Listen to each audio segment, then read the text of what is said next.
قبل ما ابدأ كده يا صديقي، حابب اعرفك ان ده الملخص التاني من ملك الشياطين. فلو عايز تشوف الملخص الاول علشان تستمتع بالملخص التاني، هسيب لك اللينك في اول التعليقات او في صندوق الوصف. ومن غير مقدمات كتير فلنبدأ الحلقة. بنشوف بعد كده ماكينة وحد بيخبط على الباب، وهي بتقوم تفتح الباب بتلاقي ماركوس. بوم بتهجم عليه ولكن ما بتأثرش فيه. بيقولها مش المفروض تسلم حتى عليا؟ بتقوله انت مش مرحب بيك هنا، ونسيما ان خنت القائد وتمردت كمان. بتجهز هجوم عليه لكن هو بيتفاداها بكل سهولة، وبيجهزوا هما الاتنين هجوم على بعض. بيهجموا ولكن بيكونوا متكافئين في قوتهم. بوم بتهجم عليه بتطير دراعه، بيقولها عاش عليكي، وبيطلع دراع تانية وبيجهز هجوم ولكن بيبقى اقوى المرة دي. وماكينة بتستعد للهجوم وبتعمل حاجز دفاع، ولكن ماركوس بيحول من سيوف لقنابل والمكان بيتدمر حرفيا. ماكينة بتشوف المكان، بوم كيم بتهجم عليها ولكن ماكينة بتتفاداها بكل سهولة. كيم بتحاول تشوفها راحت فين، بتكون بتجهز هجوم لكن ماركوس بيوقفها بكل سهولة. وبوم هجوم عليها بتخترقها بالسيف وبتثبتها في الارض. ماركوس بيجي بيقول لها عاش عليكي، بتقوله انت كنت قدامك تخلص عليها من الاول؟ بيقولها انا كنت عايز بس اتسلى شوية. ماكينة بتقوله انت عملت ايه؟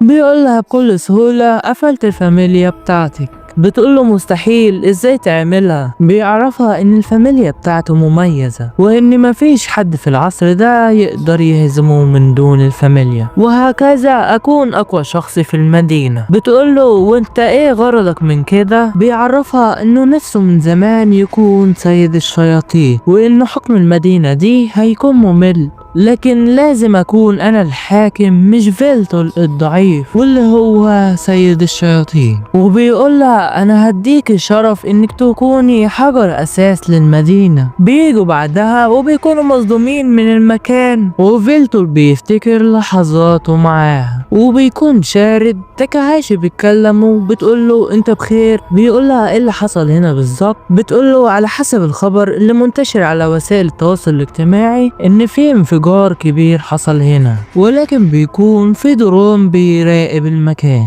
بتعرفوا انها تحاول تعرف ايه اللي حصل. بعد كده بتقعد وبتخترق الدرون وبتجيب الفيديو وبترجعه. بيقولها كان انفجار بسبب شخص، وبيشوفوا ماركوس وكين. بتقوله هو قطع المسافة دي كلها علشان ماكينة، وبيكملوا بقى المقطع وبيشوفهم واخدينها. بتقوله هما هيستخدموها كوقود للفار. بيشكرها وبيمشي، لكن بتوقفه. بتقوله ما ينفعش تروح لوحدك، لازم حد يساعدك لان منطقة الفرن عليها حماية جديدة. صحيح ان ضعيفة في القتال ومش عارفة اي شخص عشان يساعدك، لكن هحاول اعطل انظمة الحماية. وبيعرفها انه هيروح لشخص هيقدر يساعده. ايوه يا صديقي البطل غرام. بيقوله عايز ايه؟ بيقوله انا دايس على نفسي وبطلب منك انك تساعدني. بيعرفوا بموضوع الفر، وبيقوله هدفي هو انقاذ ماكينة ولكن مش هعرف لوحدي. بيقوله انت قتلت عيلتي وعملت حروب لا تحصى وجاي تطلب مني مساعدتك؟ انت سيء جدا، لكن انا برفض اكون في مجتمع قايم على التضحية بالاخرين لاجل مصالح ناس تانية. بيقوله المفاعل هو اللي مدي الطاقة للمدينة، ومعنى انك تدمر المفاعل هتدمر معيش ناس كتير،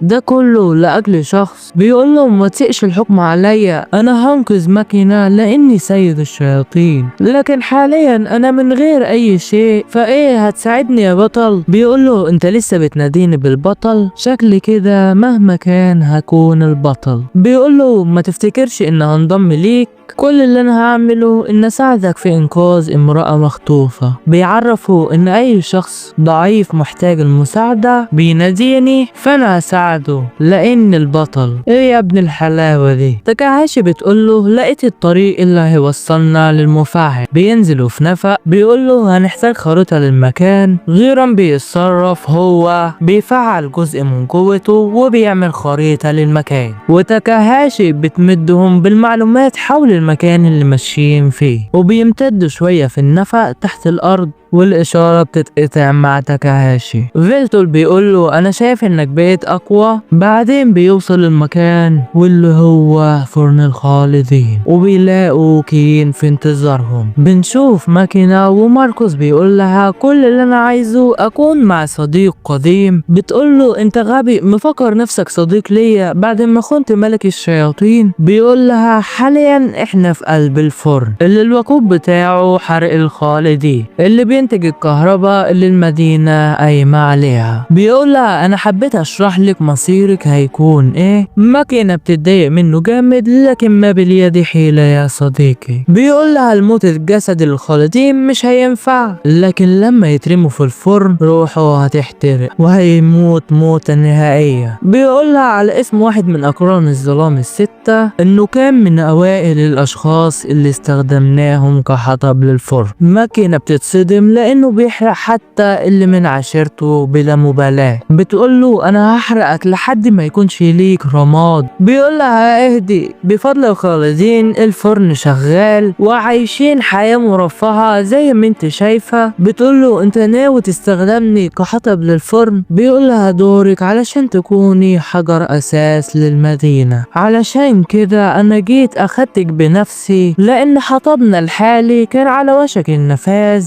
فده الوقت المناسب علشان تكوني الوقود. فلازم بقى تكوني قوية بما فيه الكفاية لحد ما نلاقي حطب جديد. بنرجع لهم تاني. كيم بتقوله أنا متخيلتش تيجي ويكون معاك كمان صديق. بتقوله أنت البطل غرام. بيقولها أنت تعرفيني. بتقوله أنت معروف عنك إنك مش بتشيخ أبدا. بتقول طيب أنت الاتنين عليا. ورام بيقوله سيبها لي وما تقلقش عليا. بيقوله أنت غبي أقلق عليك، لكن كن حذرا علشان مهارتها استخدام السيف. بيقوله كده أنا ضمنت الفوز. وكيم بتستعد للهجوم. بوم بتهجم عليه لكن بيصدها بكل سهولة، وملك الشياطين بيتحرك علشان يواجه ماركوس. بتقوله فاكرني هسيبك، لكن البطل غرام بيمنعها. بتقوله عصرك فات. بيقولها على الرغم من كده بحاول أكون البطل. بتقوله طيب اجهز علشان أخلص عليك. بتفعل قوتها وبوم هجوم عليه واحدة ورا التانية، وبتفضل تحكيله على مميزات الزي اللي هي لابساه. بيقول لها انا ما طلبتش انك تروج ليه، وبتنزل هجمات عليه وهو بيتصدى ليها، لكن هي مش مدياله اي فرصة نهائي يهاجم. بيدوس على السيف بتاعها كده بيعمل هجوم لكن ما بيأثرش فيها. هي البت دي مش سهلة ولا ايه؟ بيعمل هجوم تاني بيجمدها بيه، وبوم هجوم عليها بالسيف وبوم بالنار. لكن فكرك كده انتهت يا صديقي؟ لا والله. بتكون متعصبة من تكتيكه في الهجوم وبيهنها كمان. بيقول لها طريقتي في الهجوم دي على الضعفاء لسه شغالة. بتهجم عليه لكن الواد خلاص قدر يتغلب عليها. بيديلها مرة بالسيف ومرة برجله. ايه يا ابن الحلاوة دي؟ بيقول لها لو كان هجماتك دي اللي هتهزمني ما كنتش هستحق اسم البطل. بتجهز هجوم تقيل عليه كده يا صديقي. بتقول له انا هكسر سيفك المصدي ده. بيقول لها ده مصدي؟ طب شوفي. بيفعل قوته على السيف وقوته بتزداد اضعاف يا صديقي. بيقول لها طيب استحملي ضربة واحدة منه بس. بتهجم عليه. فكرك هتعمل له حاجة؟ بوم بيهجم عليها بالسيف لكن الدرع بيحميها من انه يخلص عليها. بتقول انا خسرت ليه؟ بيقولها انت المفروض تسأليني انا فزت ليه. بتقوله هي نفس الاجابة. بيقولها اقولك انا السبب؟ سنوات الخبرة. بتقوله سبب غبي. بيقولها كده صدقيني. بتقوله انت مش هتروح لماركوس علشان تساعد ملك الشياطين، وخصوصا انه مالوش اي فرصة انه يكسب. بيقولها انت مخطئة علشان هو ما شافش التحول التاني لملك الشياطين. بتقوله طيب انت مش هتخلص عليا؟ بيقولها ما عنديش سبب اني اخلص عليكي. بيعرفها انه دوره بس انه يمنعها من مهاجمة فيلتول. وسط الكلام ده هجوم بينزل عليهم من الروبوتات. بيحمي نفسه وكين والروبوتات بتستعد للهجوم عليه، وتاكاهاشي بتكون قلقانة على فيلتول. بعدين بنشوفه وصل لماكينة. بيقولها ما تقلقيش هخلص عليه بسرعة. ماركوس بيقوله فكرتني انا شفت بسك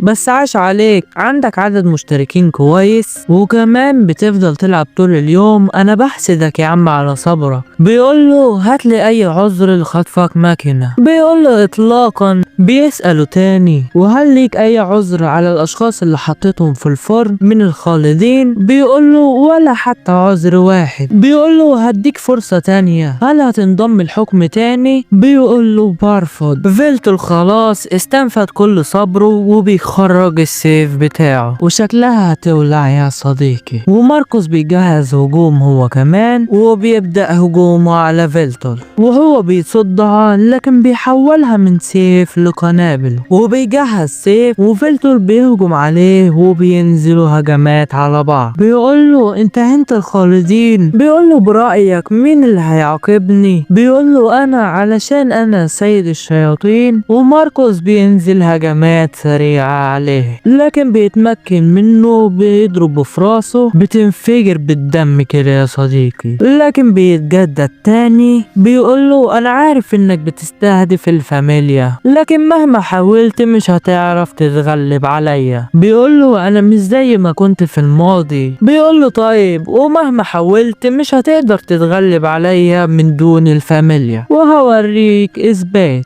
بيفعل مهارته من دم القنابل وبتأثر فيه وبيفضل يكررها مرارا وتكرارا وهو بيضحك عليه وشكله اتمكن منه يا صديقي. بيقوله انتهى امرك يا فيلتول وشكله انتهى كده يا صديقي. بيتوجه ناحية ماكينة وبتكون في صدمة شديدة وماركوس بيلاحظ بيبص على فيلتول. بيقوله عاش عليك انك وصلتني للدرجة دي علشان قوتي تصحى. بيقوله حظك حلو علشان هتشوفني كده قبل ما اخلص عليك. ماركوس بيحس بحجم الطاقة وبيتراجع. بيقوله انت تاني شخص تشوف قوتي، انت المفروض تفتخر انك وصلتني للدرجة دي وشفتني بشكل التاني. بيقوله اخر سؤال، هل هتنضم القوات دفاعي من تاني؟ واخر مرة هردد السؤال. بيكون متوتر على الاخر وشكله مش هيقدر يعمل اي حاجة. بيقوله انا برفض بشدة، ده عصري وانا اللي لازم احكم العصر ده. بيقوله طيب اجهز لهزيمتك. ماركوس بيحاول يهجم عليه لكن مهارته بتتكسر وفيلتول قوته بتزداد بكمية كبيرة وبيتحول لشكله التاني اللي بيكون قوي جدا وماركوس بيكون مذهول هو وماكينة. بنرجع لتاكاهاشي وبتكون بتستعد علشان تقوم بمهمتها وبتعمل اختراق في جميع الأجهزة وشبكات الاتصال والغرض من كده انها تشهر البث بتاع فيلتول علشان كل ما شخص تتعرف عليه قوته بتزداد اكبر. وتاكاهاشي بتبقى فخورة وبتفتكر لما فيلتول طلب منها تعمل كده وموضوع البث بيتشهر جامد وبس بيكون في كل مكان. بنرجع تاني وبنشوف التحول التاني لملك الشياطين وبيصدموا من شكله على الاخر. بيقول هو ايه اللي انا شايفه ده؟ بيقول له انت متعرفش ليه انا بقيت حاكم الشياطين؟ بيقول له انت مهما غيرت من شكلك هتفضل زي ما انت. بيقوله طيب جرب بنفسك. بيفعل مهارته لكن مفيش اي حاجة بتتغير. بيجرب تاني ولكن بتتكسر. بيقول ازاي ده بيحصل؟ بيقوله انت متفاجئ ليه؟ انا عملت نفس اللي انت عملته. بيقوله ازاي وصلت للدرجة دي؟ بيقوله بس انا بهنيك على التقدم التكنولوجي اللي انت قمت بيه. بيقوله انت مش هتعرف تهزمني من غير فاميليا. بيفعل مهارته ولكن لا شيء يحدث. بيقول ازاي ده بيحصل؟ انا لازم اكون سيد الشياطين. وبيفضل يعمل هجمات عليه لكن ما بتأثرش فيه علشان بيتجدد من تاني وبيخليه يجيله هلاوس لكن هو بس اللي بيكون شايفها. وبيقوله الغرض منها تخترق الفاميليا بتاعتك. بيقول ازاي ده بيحصل وبيكون حالته لا يرثى لها يا صديقي. وفيلتول بيفضل يضحك عليه وبيغرز سيفه بيستنجد بيه. بيقوله ما تعملش كده. بيقوله افرح علشان هتكون حجر اساس للمدينة. افتخر يا ماركوس. بيعمل عليه بدمه وبيحصل انفجار فكرك انه هيأثر فيه، بيقوله افرح علشان اخر مرة هتهاجمني فيها، وبيرميه في الفرن. وبينتهي ماركوس على كده، وماكينة بتتحرر وبيرجع لشكله الاصلي. بيقولها انت خفت من شكلي؟ بتقوله اكيد علشان انت ملك الشياطين. وبيتحرك ناحية ماكينة. بنرجع لغرام بيكون خلص على الروبوتات. بنرجع لهم تاني وبيقول لها شكرا على وفائك ليا، وهي بتقول له بحبك، وبيقول لها وانا كمان. وبينتهي الملخص بتاعنا على كده. فجهز نفسك كده يا صديقي للي جاي، ما تنساش اللايك والاشتراك علشان اللي جاي دمار حرفيا. والسلام عليكم ورحمة الله وبركاته.